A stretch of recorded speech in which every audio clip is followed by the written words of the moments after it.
tida pelos conservadores brasileiros como uma das principais propagadoras do socialismo e do comunismo no Brasil, a Rede Globo, rede de televisão, ainda é uma incógnita para grande parte da classe trabalhadora brasileira, e a sua história se confunde muitas vezes com os regimes políticos, democráticos ou não, que estiveram no poder. Para entender um pouco melhor essa história, eu busquei nesse livro aqui, Os Donos do Capital, um livro de diversos organizadores, diversos autores, diversos acadêmicos brasileiros que têm como funcionalidade pesquisar a burguesia brasileira sobre um pouco da vida dos Marinho, isto é, os donos da Rede Globo. E só aparece lá, na página 196, quando João Braga Areas, pesquisador da Universidade Federal Fluminense, aparece com a sua pesquisa. Os Marinho, monopólio brasileiro do setor de comunicação. Ali ele vai colocar que as organizações Globo, de propriedade da família Marinho, constituem o maior conglomerado de mídia no Brasil. Até aí, todos nós sabemos. O que não se sabe é que o conglomerado da família Marinho, repito, os donos da Rede Globo,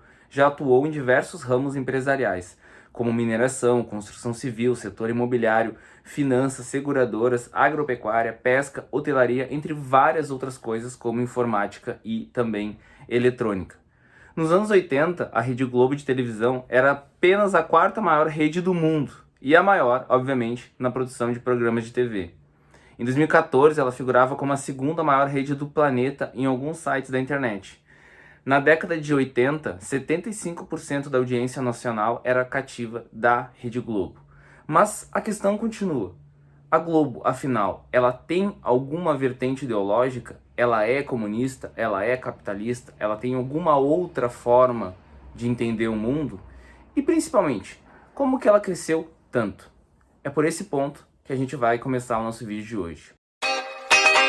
Da haben die Proleten Schluss gesagt und die Bauern, es ist soweit, und haben den Kerensky davon gejagt und die Vergangenheit.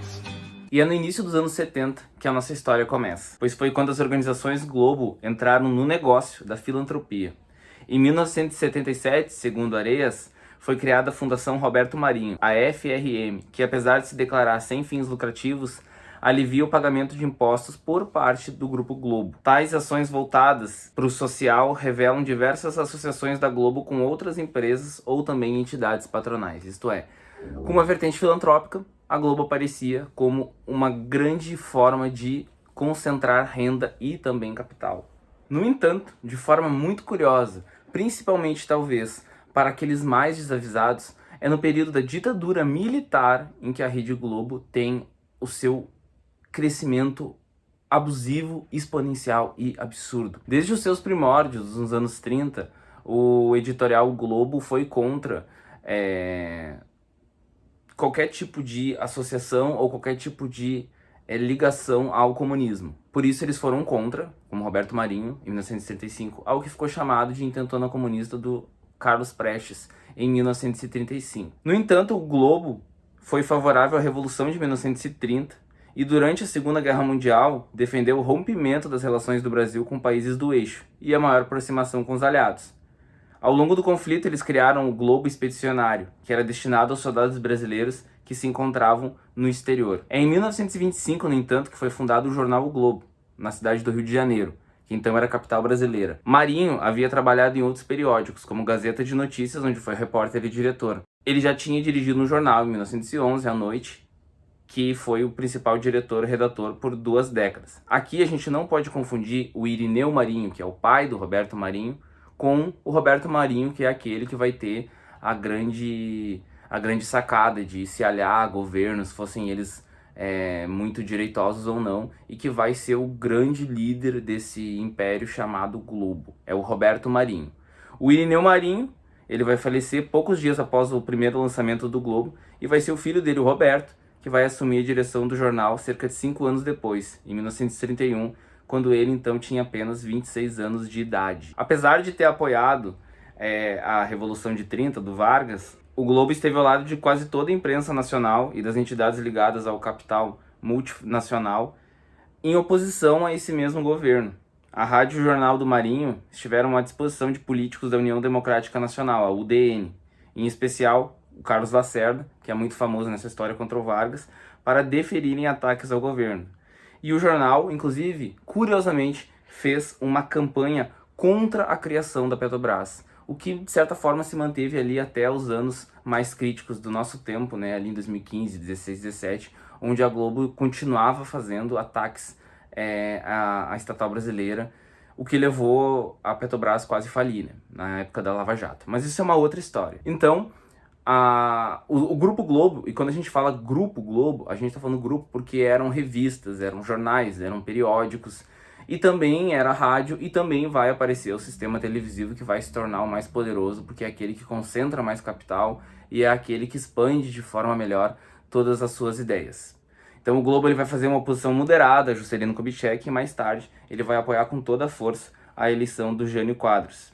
Então aqui a gente já percebe que o jornal ele mantém um alinhamento político com a UDN, que era um importante porta-voz de banqueiros e principalmente empresas multinacionais aí no Congresso Nacional. O ano de 1961 é um ano chave para os grupos Globo, principalmente porque é o ano em que a circulação do jornal começa a ser nacional. Ela abrange agora todos os 4 cantos do Brasil. Ela não é mais voltada ao eixo, ao centro capital. Rio de Janeiro, São Paulo, não. Ela circula por tudo. Aí vocês podem questionar assim, ok, a Globo ela se alia, ela se torna um sustentáculo do regime militar, mas a Globo nunca teve oposição poderosa a ela, que queria derrubar, que queria se colocar contra, ou queria mesmo tomar o lugar dela? Obviamente que sim. A Globo ela teve inimigos poderosos, que obviamente não desejavam o crescimento de uma concorrente, e destaca-se principalmente o governador da Guanabara, o próprio Carlos Lacerda, que era dono da Tribuna de Imprensa, e também o senador João Calmon, dos Diários Associados, que era um conglomerado de empresas que incluía a TV Tupi. O Sindicato de Proprietários de Jornais e Revistas do Estado de São Paulo da época, entre outros sindicatos, com mais 13 jornais, vão lançar um manifesto à nação condenando as irregularidades da Globo.